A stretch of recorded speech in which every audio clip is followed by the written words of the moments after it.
दोस्तों आज आपको एक भिखारी का आत्मसम्मान कहानी सुनाऊंगा। चैनल को लाइक, शेयर, सब्सक्राइब और बेल आइकन को भी जरूर दबा दें। कृपया अंत तक बने रहें। एक भिखारी किसी स्टेशन पर पेंसिलों से भरा कटोरा लेकर बैठा हुआ था।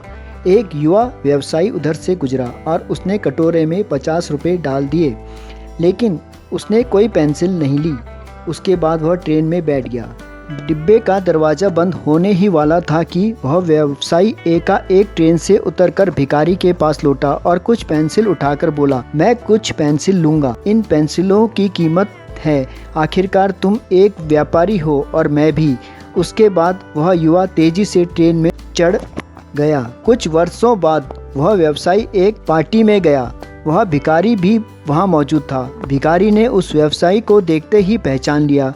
वह उसके पास जाकर बोला, आप शायद मुझे नहीं पहचान रहे हैं, लेकिन मैं आपको पहचानता हूँ।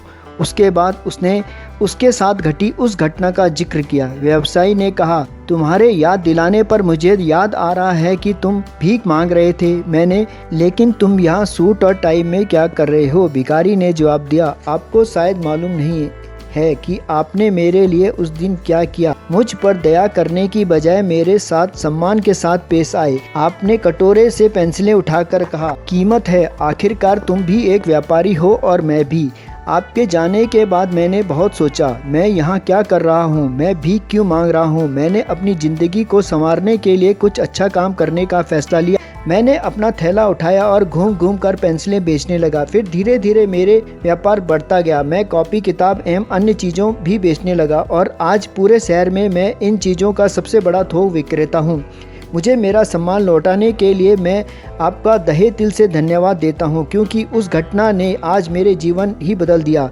फ्रेंड्स, आप अपने बारे में क्या सोचते हैं? खुद के लिए आप क्या राय स्वयं पर जाहिर करते हैं? क्या आप अपने आप को ठीक तरह से समझ पाते हैं? इन सारी चीज़ों को ही हम इनडायरेक्ट रूप से आत्मसम्मान कहते हैं। दूसरे लोग हमारे बारे में क्या सोचते हैं, ये बातें उतनी मायने नहीं रखती, या कहें तो कुछ भी मायने नहीं रखती। लेकिन आप अपने बारे में क्या राय जाहिर करते हैं या सोचते हैं, ये बात बहुत ही ज़्यादा मायने रखती है। लेकिन एक बात तय है कि हम अपने बारे में जो भी सोचते हैं उसका एहसास जाने अनजाने में दूसरों को भी करा ही देते हैं, और इसमें कोई भी शक नहीं कि इसी कारण की वजह से दूसरे लोग भी हमारे साथ उसी ढंग से पेश आते हैं। याद रखें कि आत्मसम्मान की वजह से ही हमारे अंदर प्रेरणा पैदा होती है, या कहें तो हम आत्म प्रेरित होते हैं।